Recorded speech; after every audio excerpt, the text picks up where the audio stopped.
From the Cleveland Browns for a 4th-round pick. And when you look at the Eagles, when we talk about that offensive line, where does it manifest itself? They are 27th in the NFL on 3rd down conversion, and they are 22nd in explosive play rate. David Njoku, the one thing he can do, he can make plays. 371 catches in his career, 31 touchdowns. He would help fix this Eagle offense. Do you like it? No, I don't like it because Dallas Goedert had a good game last night, and he's still on the Philadelphia Eagles. So why am I trading for another tight end, and I'm having issues in my secondary?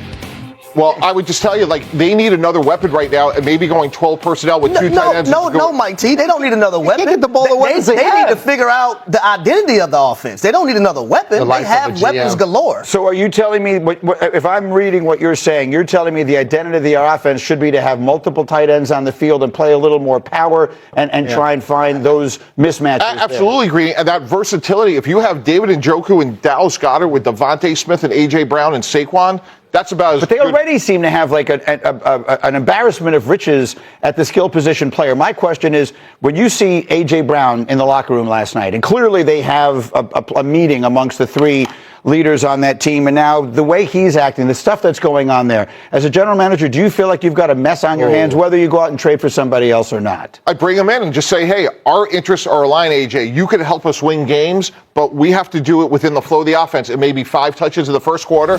It may be 5 in the fourth quarter. We won a championship last year. You're a meaningful part of it, and you have to close the door and air out your grievances and solve problems. You have a mini bye. Now's the time to do it, Greeny. Okay, so as is usually the case, the GM makes a deal and the players are disgruntled.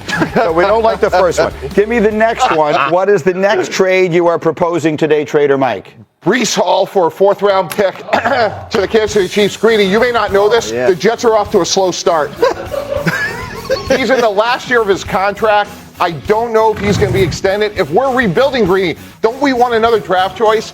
And if you're the Kansas City Chiefs, this guy is an explosive playmaker.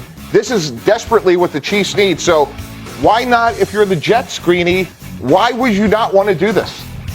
I think I don't want to do anything if I'm the Jets at this point. I want to stop paying attention to what they're doing. No, it does seem obvious they're going to trade Breece Hall.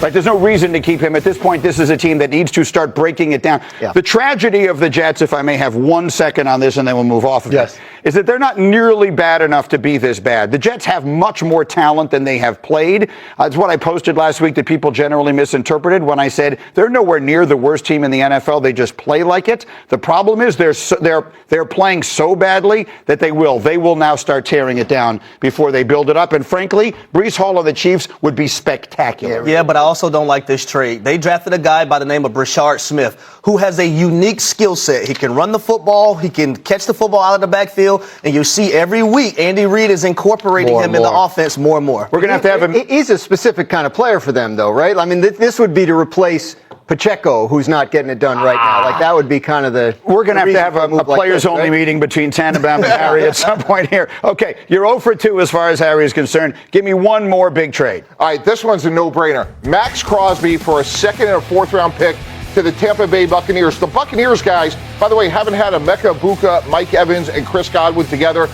Championship offense. We know how great Matt Crosby is. He's only 28 years old. And again, we know the Raiders are not going anywhere this year, guys. So they can rebuild 2 good picks. And if you're the Bucs, let's go for it right now. What do you think about this one, Jay? Finally, I got you, Mike T. I love this one. If you're trading for defensive players that can change the entire game, we're seeing highlights from this Bears game. Max Crosby was all over the field. Get him out of Las Vegas and get him on a team that can win some games. I like it, Mike T. I guess my only question on this is there was a time when Myles Garrett was getting traded last offseason, and we were talking about multiple firsts and all that kind of stuff. Max Crosby would only get you a 2nd and a 4th? Well, the durability is a little bit of an issue. So if I'm the Raiders, I'm trying to get...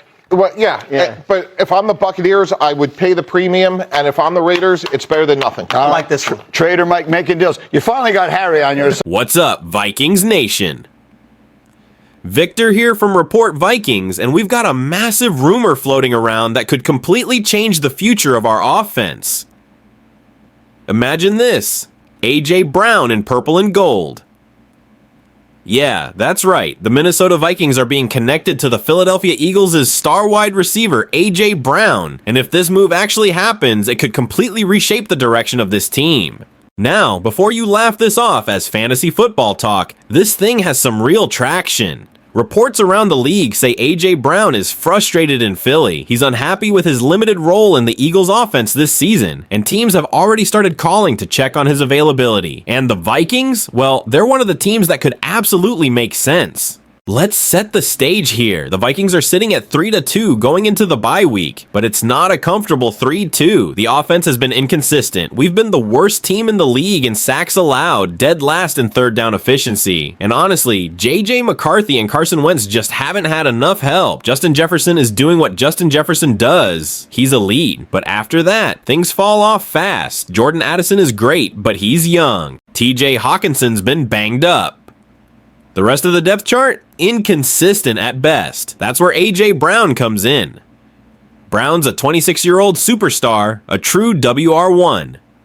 He's 6'1", 225 pounds of power, precision, and attitude. He's had over 1,000 yards in 5 of his first 6 seasons, and even in a down year right now, he's got 19 receptions for 194 yards and a touchdown through 5 games. He's currently on a 3-year, $96 million contract with $84 million guaranteed.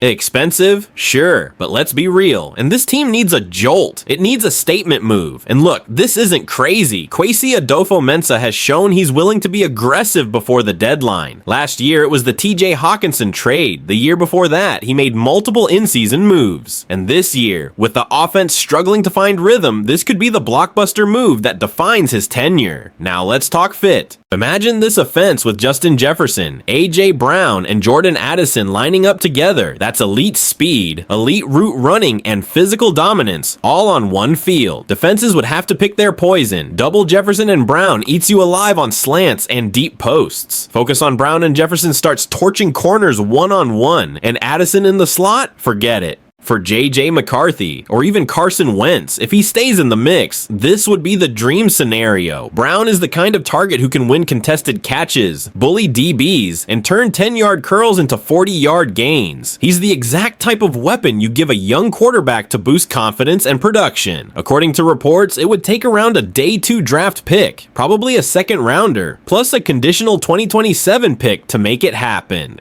That's steep, but not unreasonable for a top 10 receiver in the NFL. Yes, the Eagles say they're not planning to trade him before the deadline, but we've seen this story before. Frustrated superstar. Team downplays rumors. Then, boom, he's gone by Halloween. And honestly, I'm all in. If you're serious about building around J.J. McCarthy and about giving him a real shot to succeed, you go get him elite weapons. You can't let him become another young QB struggling behind a shaky O-line and a limited receiving core. Brown brings swagger, he brings toughness, and let's be honest, he brings fear to defenses. Can you imagine Belichick if he does end up in Minnesota, scheming with a duo like Jefferson and Brown? That's nightmare fuel for defensive coordinators. But alright, Vikings Nation, I want to hear from you. Do you think the Vikings should go all in and trade for A.J. Brown? Or should Kwesi hold on to the draft picks and ride with Jefferson, Addison, and Hawkinson? Drop your thoughts in the comments. And don't forget to hit that like button, subscribe to Report Vikings, and share this video with your fellow fans. Because if this deal actually happens, we might be talking about one of the biggest trades in Vikings history. This is Victor, signing off, and as always, Eskal baby.